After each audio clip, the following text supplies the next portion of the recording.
Sud Radio, les vraies voix qui font bouger la France. Christine Biet, Yves de Risbourg, les voix de l'emploi. Bonsoir à tous. 19h passé de 7 minutes sur Sud Radio. Voici un nouveau numéro des Voix de l'Emploi avec Christine Biet. Bonsoir Christine. Mais bonsoir Yves. Ça va bien, vous êtes très champêtre là. Vous avez mangé une terrasse là. Vous préparez pour demain pour être à l'intérieur avec la clim. Absolument. Enfin demain je me changerai quand même. J'espère. Bien sûr on va vous retrouver, vous qui nous écoutez au 0826 300 300, le standard de Sud Radio et des Voix de l'Emploi, avec toutes les questions effectivement que vous posez sur votre avenir, que vous soyez étudiant, que vous soyez déjà dans un job qui vous plaît mais que vous avez peut-être envie de changer, on ne sait jamais. Enfin bref, on vous retrouvera avec, on vous rappellera avec la bonne voix, avec la boîte à job. Et bien entendu, dans cette boîte à job, on ouvrira cette boîte avec énormément d'annonces, avec notre partenaire Lidl. Plus de 1400, 1500. On en a 2220. Ah oui, là on explose les scores. Là, ouais. Voilà, donc 2220 emplois qui vous sont proposés, dont un que tout à l'heure Christine vous dévoilera. Et puis bien sûr, une invitée qui est déjà dans le studio, qui est également un peu bronzée, donc vous avez fait beaucoup dans la terrasse, et c'est normal vu ses occupations. Oui, on va dire ça comme ça. Donc ce soir, on va avoir un peu les papilles en émoi, on va dire ça, puisqu'on a le plaisir d'être avec Sandrine Cambazard, qui est donc la directrice des ressources humaines, attention, du groupe Yannick Aleno. On va donc saliver pendant toute l'émission. Bonsoir Sandrine. Bonsoir Christine. Bonsoir. Alors c'est vrai qu'on dit groupe Yannick Aleno, c'est vrai qu'il y a 25 ans, quand on parlait d'un chef, on disait le chef qui était associé à un restaurant. Aujourd'hui, enfin depuis une vingtaine d'années, c'était un peu Alain Ducasse qui a lancé ça, on retrouve, on dit il y a 17 étoiles parce qu'il a 3 étoiles, là, 3 étoiles, on additionne. Alors là, 9. Là, 9 étoiles pour Yannick Aleno, qui lui aussi fait partie de ces chefs qui, au niveau de la gastronomie française, ont explosé. En France et un petit peu ailleurs, mais avec différents types de restaurants. Vous allez nous raconter tout ça. Exactement, ce sont les questions que je voulais poser à Sandrine, donc on se rejoint. C'était de savoir donc combien vous avez de restaurants en France et à l'international, et qu'est-ce que vous avez d'autre aussi comme activité, parce que j'ai vu qu'il y a des cours de cuisine, il y a pas mal de choses, et combien de collaborateurs aujourd'hui? Alors aujourd'hui, pour être précise, on a 17 restaurants, 14 étoiles au guide Michelin. Ah oui. Et puis sur l'ensemble du groupe, quand on inclut les maisons que l'on a à l'étranger, 1200 collaborateurs. D'accord. Et du coup, alors, cours de cuisine? Alors, cours de cuisine, mais essentiellement, cœur de métier quand même, c'est l'activité de nos restaurants. Bien sûr. Plus précisément, là, par les temps qui courent, la réouverture des restaurants du Pavillon Le Doyen. On a commencé en fanfare avec nos terrasses au restaurant Pavillon, donc au Pavillon Le Doyen, notre restaurant 1 étoile. Et puis, on est ravis de rouvrir demain notre restaurant l'Abysse japonais 2 étoiles. Et surtout, de faire carton plein avec des réservations déjà qui sont donc nombreuses. Ça y est, tout est prêt. Tout est prêt dans les starting blocks. Je me suis habillée en nappe. Oui, et pour ceux qui n'ont pas l'image, effectivement, j'ai une nappe à carreaux, rouge et blanche. Rouge et blanche, voilà, le côté gastronome gourmette en fait. Alors il faut effectivement servir, comme l'on dit, tous ces clients qui tous les jours, et puis c'est 24-24 avec les décalages horaires, etc. Oui. C'est vous qui faites un petit peu l'entonnoir, si j'ose dire, sans parler métier, au niveau des ressources humaines, de tous ceux qui vont travailler un jour avec sur leur poitrine groupe Yannick Aleno. Alors, de façon certaine, pour le Pavillon Le Doyen et le Burger Père et Fils, qui est la nouveauté aussi quand même de quelques jours dans le 7e arrondissement, effectivement, tous les recrutements passent par la case de la direction des ressources humaines.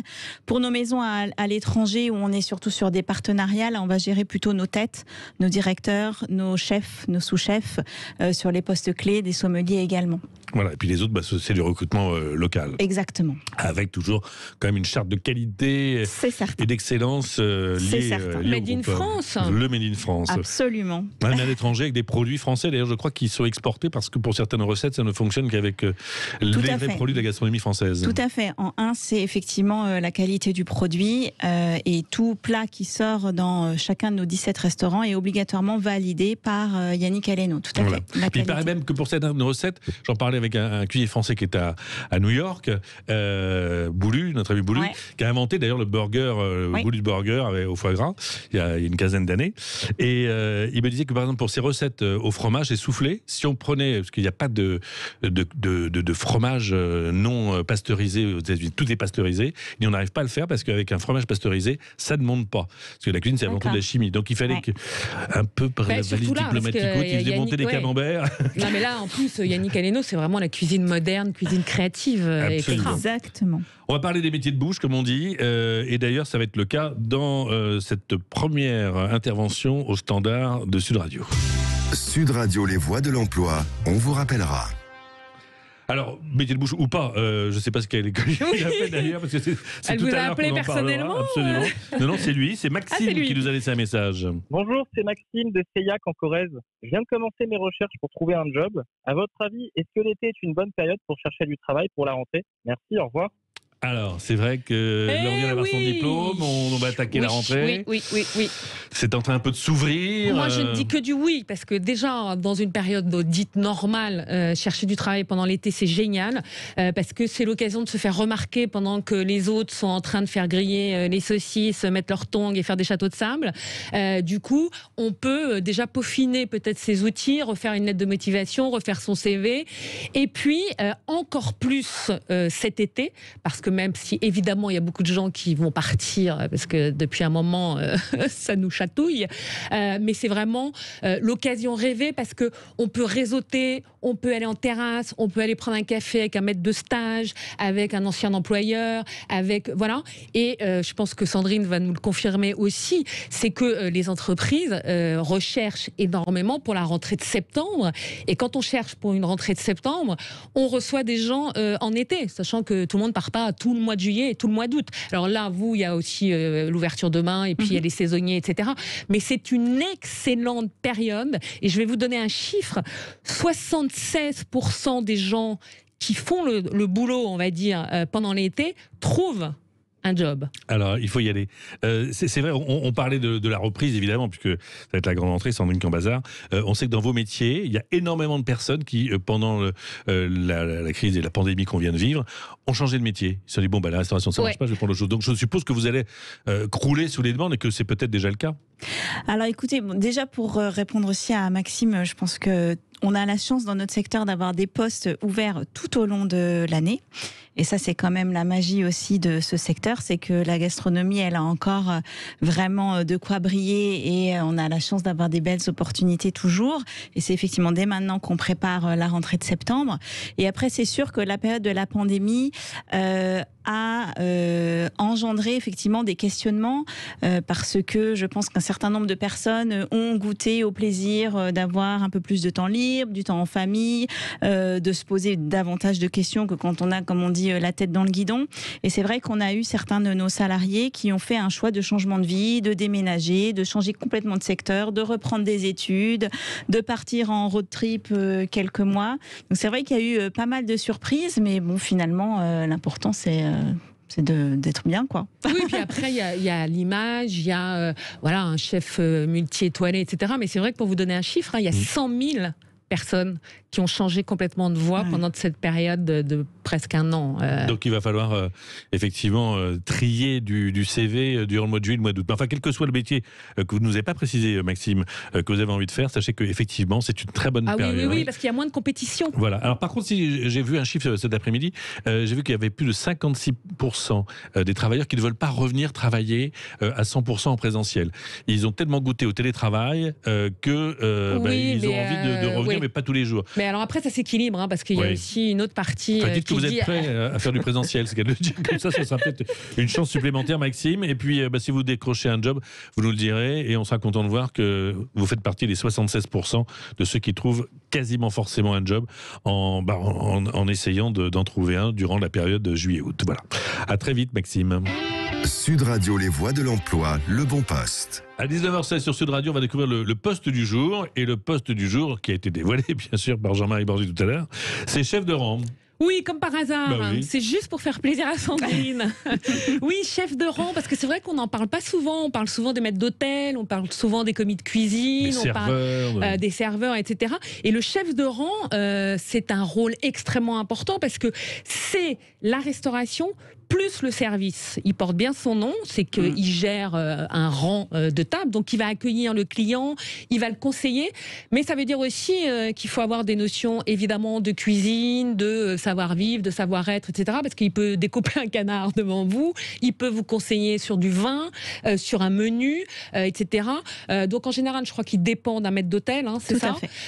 Et on en cherche énormément, puisque rien qu'en venant, là j'ai regardé, en faisant attention en conduisant, mais il y avait plus de 3500 offres. Donc en plus, ce que vous disiez, c'est que là, ça redémarre. C'est pas la chenille, mais c'est vraiment la gastronomie et la restauration. Donc on en cherche beaucoup. Au niveau de la formation, on est plus sur des CAP cuisine, justement, en plus d'une expérience, parce qu'en général, il commence souvent en tant que serveur ou commis, et puis après il monte les échelons. Et la rémunération, alors après c'est en fonction des endroits, puisqu'il y a une grille quand même de salaire de la convention HCR, hôtel, café, restaurant, mais on est à plus de 2000 € avec les pourboires, etc. Et je voulais juste vous dire quelque chose que j'ai appris là tout à l'heure. Appris un truc oui, j'ai appris un truc chaque semaine. Moi, je grandis, c'est incroyable. Je ne me tasse pas. Que dans certains bistrots, mais vraiment des petits bistrots, vous savez comment on l'appelle ? Ah oui, je crois que c'est parce que c'est celui qui gueule tout le temps. On l'appelle le gueuleur. Ouais, le gueuleur, voilà. Non, mais ça vous donne une idée de l'ambiance. Ah bah, de toute façon, en cuisine, ça gueule tout le temps. Chef, oui. Envoyez. Non, mais c'est vrai. Non, mais plus maintenant, au secours. Ça, c'était il y a très longtemps, Ils ont les pas brigades. Non, mais ça, c'était Maïté. Oui. Non, si, ça gueule souvent en cuisine, on peut le dire, au moment du coup de feu. Encore moins aujourd'hui, parce que figurez-vous que nos cuisines sont ouvertes. Oui, donc, quand on est quand même en train de cuisiner face aux clients, ça l'affiche mal si le chef... Ah oui, tout d'un coup, lui dit comment t'as coupé le canard, mais ça va pas. Exactement. Donc, non, mais ramasse le morceau que t'as fait tomber, remets-le, nettoie l'assiette. C'est un peu le grand restaurant avec de Funès de notre histoire. Mais en tout cas, un beau métier, vraiment, parce qu'on est proche du client et en même temps, on est proche... Cela dit, Sandrine Cambazard, c'est pas dans tous les types de restaurants qu'on a des chefs de rang. En principe, c'est plutôt maître d'hôtel, serveur. Encore le maître d'hôtel fait aussi un peu le job du serveur. Tout à fait. Alors après, typiquement au sein du groupe Yannick Aleno, on tend quand même à limiter les niveaux hiérarchiques, justement pour assouplir et pour un management qui soit beaucoup plus doux, j'ai envie de dire, et beaucoup plus participatif également. Mais c'est vrai qu'on parle plus de chef de rang dans le domaine de la gastronomie et que son rôle est en effet essentiel, puisque de l'accueil à la prise de commande jusqu'à raccompagner le client, c'est vraiment lui qui crée l'expérience, qui fidélise également, qui va donner l'envie de revenir et qui ravit le client. Quoi de plus plaisant que de faire plaisir finalement. Et puis il y a aussi une vraie notion de management. Voilà, donc chef de rang, vous en savez plus. Et vous avez vu qu'en plus, on n'y gagne pas trop mal sa vie, c'est le moins qu'on puisse dire. 19h20, mais c'est l'heure de la bonne voix. Sud Radio, les voix de l'emploi, la bonne voix. Dans la bonne voie sur Sud Radio, cette semaine, c'est Alexis, donc qui lui justement a fait une école de cuisine, et pas n'importe laquelle. Écoutez-le. Bonjour, c'est Alexis de Paris. Je viens de terminer l'école de cuisine Ferrandi à Paris, et dans un premier temps, j'avais l'idée de devenir chef à domicile. Alors, à votre avis, est-ce que c'est une bonne idée ? Voilà, merci, à bientôt. Alors l'école Ferrandi, c'est vrai que c'est une des grandes écoles de cuisine. On vient moi, je l'ai visité il y a pas très longtemps à Paris. On y voit plus de japonais, j'allais dire de russes, etc., que de français quasiment. Enfin, on ça doit être 50-50. On vient du monde entier pour apprendre la gastronomie française, pour rentrer dans le livre de cuisine, si j'ose dire. Vous recrutez beaucoup chez Ferrandi ? Oui, absolument. C'est une de nos écoles partenaires, comme d'autres. La chance que l'on a, c'est qu'effectivement, elle est à Paris, au cœur de Paris, donc c'est plus facile aussi pour des questions de logement des jeunes qui peuvent venir en stage, en apprentissage, ou des anciens ou jeunes diplômés que l'on a le bonheur de recruter tout au long de l'année, absolument. Alors donc, cet étudiant qui vient de sortir de l'école Ferrandi, Alexis, il a quand même fait au moins 3 ans, c'est 3 ans je crois, le diplôme avec les stages, etc. Et en principe, on se dit on fait un stage et puis on essaie de se faire bien voir pour y rester. Oui, mais là c'est autre chose, c'est qu'il n'a pas encore d'expérience et il veut être chef à domicile, parce que je pense que... Oui, alors ça s'est beaucoup popularisé pendant cette période-là. En plus, vous savez comme moi qu'il y a beaucoup d'émissions qui traitent de la cuisine, donc qui ont aussi fait naître pas mal de vocations. Moi, je ferais toujours un peu la même réponse, c'est que c'est presque aussi un choix personnel plus que professionnel, parce que c'est quand même, dans ces cas-là, une fonction de travailleur solitaire. Il faut trouver les bons produits, il faut trouver les clients, il faut fixer des tarifs, il faut s'adapter à la taille de la cuisine, au matériel. On peut faire une Saint-Valentin comme faire les 10 ans d'une enfant, comme les 40 ans de mariage, on arrive avec ses sacs, voilà. Il faut quand même connaître du monde, il faut se vendre, il faut peut-être avoir un site, c'est le cas de le dire, faire du bouche à oreille. Là, c'est l'expression typique pour ça. Donc, c'est une bonne idée, je pense, pour apprendre, mais peut-être, je ne sais pas Sandrine ce que vous en pensez, mais peut-être faire à l'inverse. Peut-être de rentrer d'abord dans une brigade, voir comment ça se passe, ou travailler dans un restaurant pour ensuite se faire un peu les... C'est-à-dire que c'est effectivement tout à fait différent que travailler dans un restaurant. Déjà, vous perdez le lien avec l'équipe, puisque là finalement vous êtes seul, et aussi alors que vous êtes jeune diplômé, la chance peut-être dans des maisons comme les nôtres et bien d'autres encore, d'apprendre aux côtés de grands chefs ou de sous-chefs qui vont vraiment vous apporter des bases complémentaires et peut-être vous donner davantage d'épaisseur pour après avoir plus de crédibilité si vous vous lancez en tant que chef à domicile. Mais encore une fois, c'est quand même un métier qui est très différent. Oui, puis même l'image, c'est-à-dire que s'il y a une expérience chez Yannick Aleno, je pense que quand on veut devenir après chef à domicile, ça se vend plus que... Absolument. Voilà, tous ceux qui ont fait des carrières, je suis une ancienne chez Lucas, je suis une ancienne chez Pierre Gagnère, je suis une ancienne chez Yannick Aleno. C'est vrai que c'est un passeport quand même. Alors c'est vrai qu'il y a aussi des personnages, des personnalités. Il y a quelques stars. Il y a Julien Sebag, par exemple, qui lui a démarré en faisant ça alors qu'il n'était pas du tout cuisinier.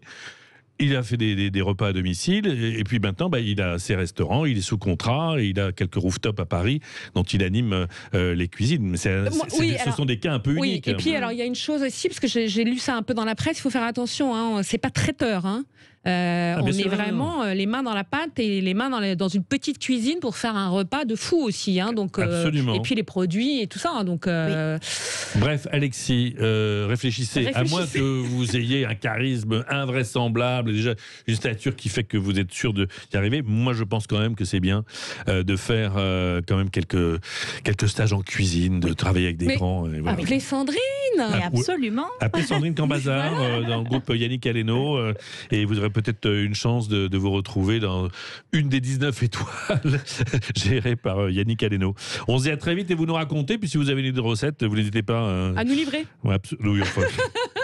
On va encore prendre du poids. Merci Alexis. Sud Radio, les voies de l'emploi, la boîte à job.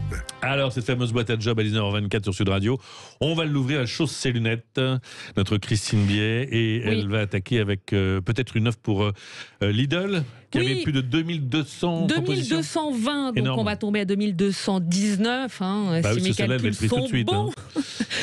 Donc on cherche un ou une responsable des ventes à Béziers.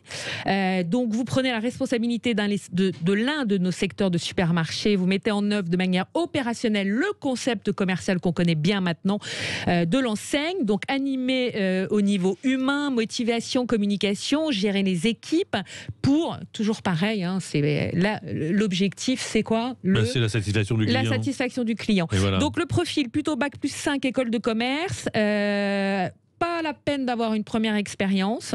Il faut être disponible certains samedis ou certains dimanches.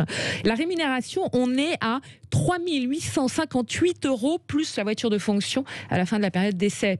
Oui, parce qu'on se promène. C'est plutôt bien. Donc vous allez sur le site de Lidl et dans l'onglet Carrière, vous allez retrouver cela. Autre petite annonce avant de passer la parole à notre camarade du groupe Yannick Aleno. Oui, on a TF1 Entertainment de la joie et de la bonne humeur qui cherche quelqu'un à partir de septembre en CDD de 6 mois, un ou une assistante commerciale pour TF1 licence, hein, donc pour valoriser, commercialiser les marques de l'antenne et du groupe, notamment sur des produits comme les Barbapapa, les Schtroumpfs, Koh-Lanta, The Voice, etc. Donc prospection commerciale, négociation, revue de presse, formation bac+3 ou 5 avec une première expérience dans le monde de la licence. Et contrairement à moi, qui n'ai pas épousé Brian, il faut parler anglais couramment. Et on trouve ça sur quel site? Sur carrière.groupe-tf1.fr. Parfait. Une petite dernière? Le groupe Beaumanoir recrute 300 alternants d'ici septembre 2021. Ils font quoi, le groupe C'est les marques Cache-Cache, Bonobo, Bréal, Morgane, par exemple. Donc n'hésitez pas à aller sur le site du groupe-beaumanoir.com. Voilà, 300 alternants. Parfait. C'est vrai que les alternants, il y en a beaucoup. Mais qui sont en recherche. C'est compliqué encore. Sandrine Cambazard, vous avez des demandes immédiates là en ce moment? Bien sûr. Nous, on a une quinzaine de postes à pourvoir. Pour l'été et bien sûr pour après, on est plutôt sur des postes nous en CDI et également on mise beaucoup sur l'apprentissage parce que le volet transmission c'est quelque chose qui est essentiel pour nous. Donc des sommeliers, des chefs de rang, des commis de cuisine. Nos offres elles sont toutes sur notre site yannick-aleno.com sur la page carrière et puis on fait de nombreux posts aussi sur LinkedIn et à chaque fois en effet il y a mon contact et adresse email, vous envoyez directement une candidature et on s'engage à répondre à tout le monde. Et donc vous avez entendu Sandrine Cambazard sur Sud Radio, elle regardera. Poste partout, hein, France et à l'international aussi. À l'international aussi, tout à fait. Un chef pâtissier en prévision pour Séoul pour début d'année prochaine. Et un sous-chef pâtissier pour Dubaï. Merci Sandrine Cambazard. On se dit à très bientôt et tout du moins à la semaine prochaine, quoi qu'il arrive, pour un nouveau numéro des Voix de l'Emploi sur Sud Radio. Sud Radio, les vraies voix qui font bouger la France. Christine Biet, Yves de Risbourg, les voix de l'emploi.